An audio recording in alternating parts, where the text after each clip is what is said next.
आज एक अच्छी सी बात को समझ लेना है कि मैं क्या बोलने जा रहा हूं। विश्व में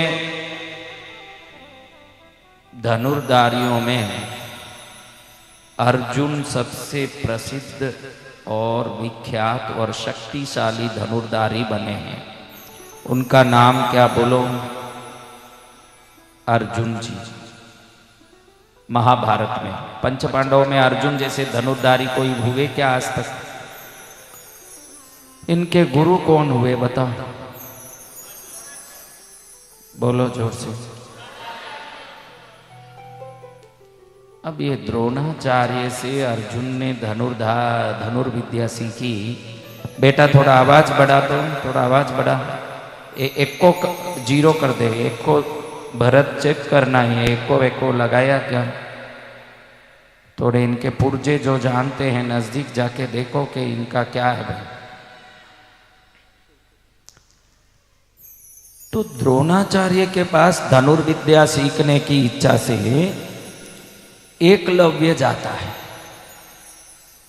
जाके कहता है कि प्रभु मुझे भी सिखाओ, मुझे भी सीखना है। तो द्रोणाचार्य कह देते हैं कि मैं तुझे नहीं सिखा सकता, मैं क्षत्रियों को ही सिखाता हूं। ये कथा आप जानते हो, लेकिन इस कथा को जीवन में कभी अपने लिए सोचा नहीं कि ये कथा मेरे जीवन में कैसे काम आ सकता है। आज ये कथा आपको बहुत बड़ा बोध देने वाला है, देखना।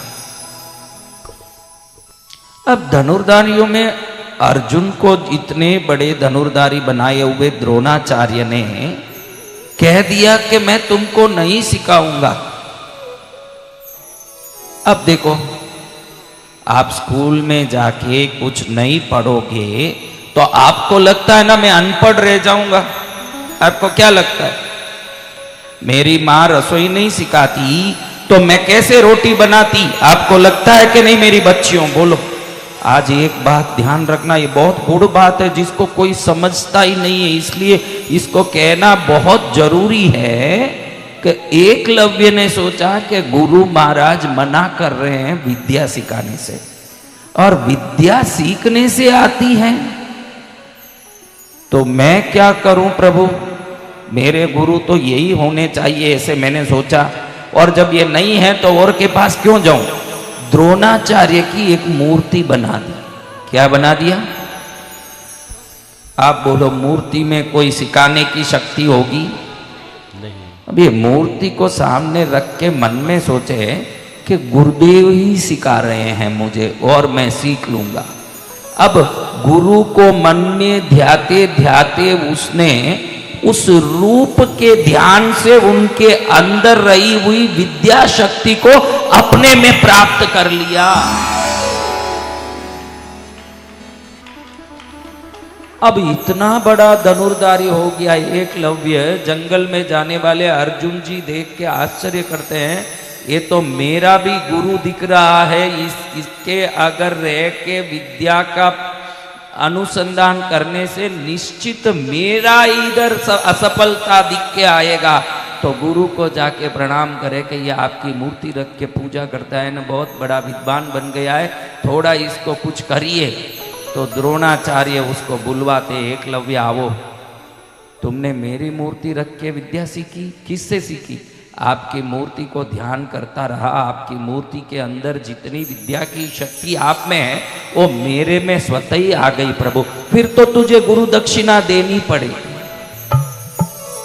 फिर तो तुझे गुरु दक्षिणा देनी पड़ेगी तुझे।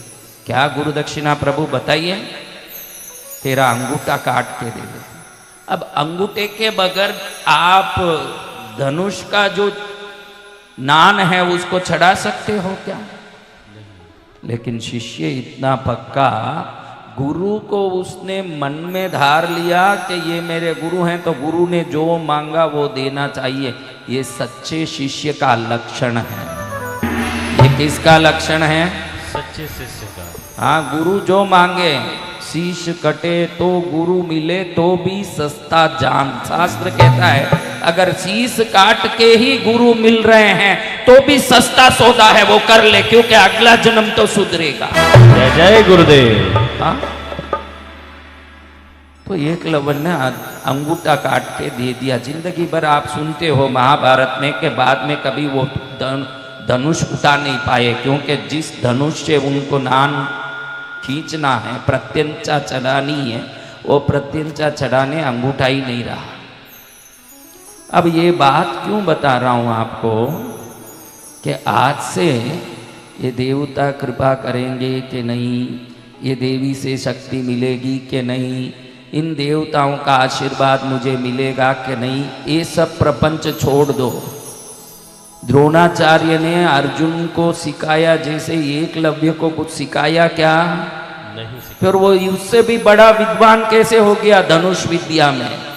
ये बात बड़ी गुप्त रूप से सनातन धर्म की रहस्यमय साधना की सिद्धि के विवेक को बताती है कि ये देवता बोल दें कि तुझे कुछ नहीं दूंगा, मैं कुछ नहीं दूंगी, फिर भी इनका तुम ध्यान करते रहोगे तो इनकी शक्ति आपके अंदर आके ही रहेगी, उनको देने की जरूरत नहीं है।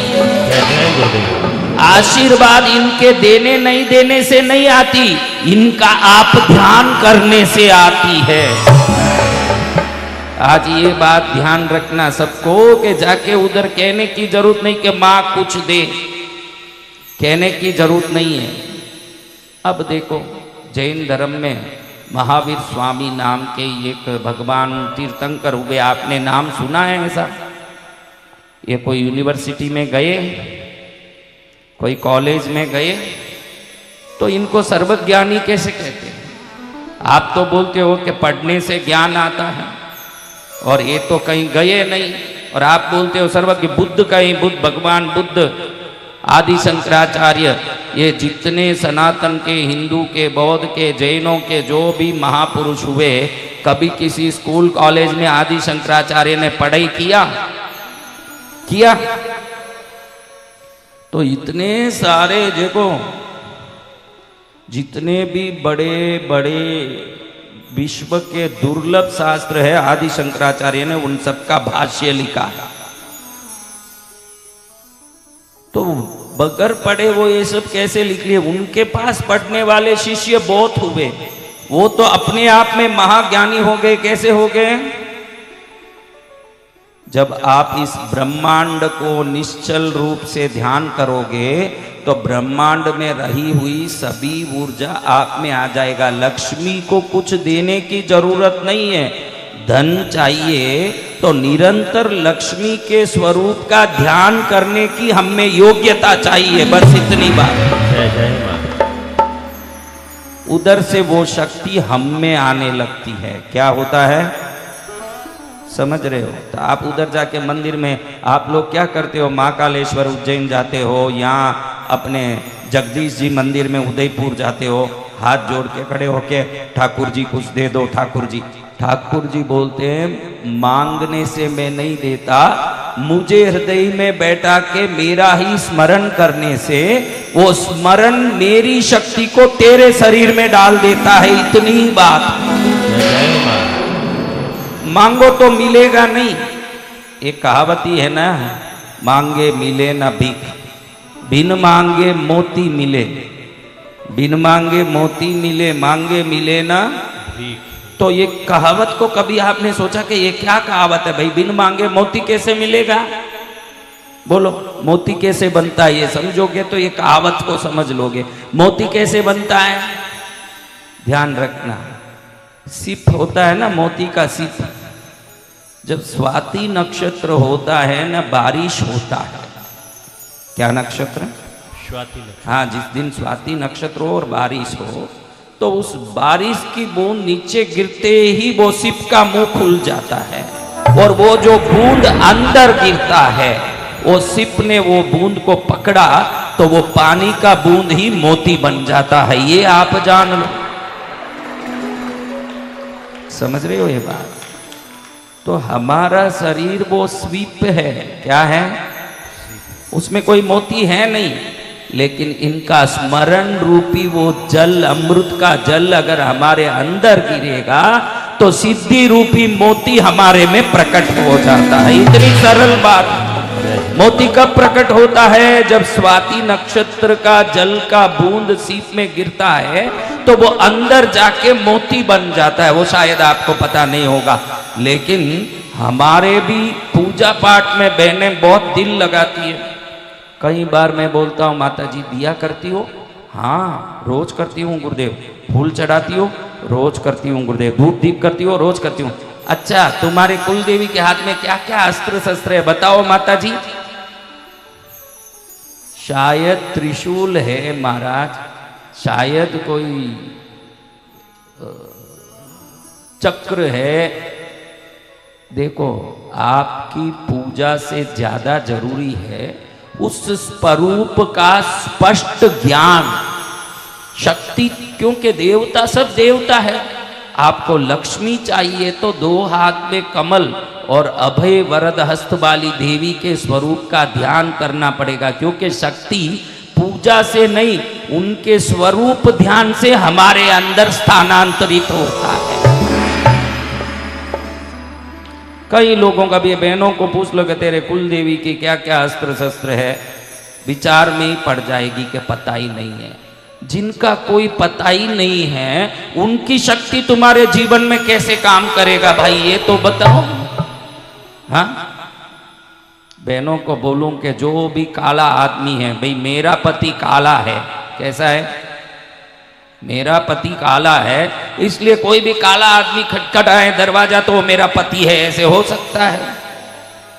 तो तुम्हारा पति का कुछ तो लक्षण होगा, कहीं तिल होगा, कहीं मूंछ ऐसी होगी, कोई बाल होगा, उसको देख के आप पहचान लेते हो कि ये मेरे पति हैं। तो बिना स्वरूप के ज्ञान से कुल देवी को कैसे पहचान पाओगे बताओ? वो भी स्वरूप का ज्ञान होना चाहिए। ये ज्ञान हम में नहीं होने से नुकसान क्या है? हमारे घी, पुष्प, नैवेद्य, फल सब तो खूब लगा के अपने जीवन में भक्ति तो कर रहे हैं, लेकिन जब वो स्वरूप ध्यान में आएगा, मैंने कल बोला अचार बोलते ही मुंह में क्या आता है? कल ही तो हमने सुना, अचार बोले तो मुंह में क्या आता है? पानी। पत्थर बोलेंगे तो मुंह में पानी आएगा क्या? तो लक्ष्मी के स्वरूप को ध्यान करोगे तो ही धन आएगा। सरस्वती का स्वरूप का ध्यान करके धन नहीं, ज्ञान आएगा। आपको जो चाहिए पहले वो तय करना कि मुझे क्या चाहिए। सबसे पहले जीवन में सबका एक लक्ष्य होता है कि मुझे ज्ञान चाहिए, मुझे शक्ति चाहिए, मुझे धन चाहिए, मुझे विवेक चाहिए, मुझे मोक्ष चाहिए। कुछ तो अगर तुम में लक्ष्य नहीं है तो तुम सबसे बड़े मूर्ख हो संसार में। कई लोगों को पूछूं कि तुझे क्या करना? खूब धन चाहिए महाराज, खूब सब चाहिए, बहुत बड़ा आदमी बनना। उसके लिए क्या करना? सोच रहा हूं महाराज, उसके लिए क्या करना? क्या करना यही अभी तक सोच में ही है, तो क्या पाना ये तो तेरे जिंदगी में कभी होने वाला ही नहीं। पहले लक्ष्य निर्धारित कर दो जीवन में कि मुझे ये तो चाहिए, ये पाने के बाद अगली बात सोचूंगा, ये तो मुझे चाहिए। कितने लोगों का लक्ष्य निर्धारित हो गया? हाथ ऊंचा करो। 2 लोगों का लक्ष्य निर्धारित हो गया। उनको भी पूछूंगा कि क्या लक्ष्य, फिर पता चलेगा कि लक्ष्य भी उनके हिसाब से सही है, मेरे हिसाब से वो स्पष्ट है या नहीं। क्योंकि संतों को ज़्यादा मालूम है कि संसारियों के लक्ष्य को जिसको सोच के वो मानते हैं वो सच में लक्ष्य है या नहीं। हाँ, आप सब देखो, आप में कितने लोगों को कुलदेवी माता के हाथ, अस्त्र शस्त्र, स्वरूप, उसका रूप, उसके वाहन, उसका परिवार, उसके सब व्यवस्थाएं, सब पूरा ध्यान है। वो सब हाथ ऊंचा करो। तो पहले हम अगर देव उपासना करते हैं तो हमारे लक्ष्यों को कौन से देवता सहयोग कर सकते हैं, ये ध्यान रखना।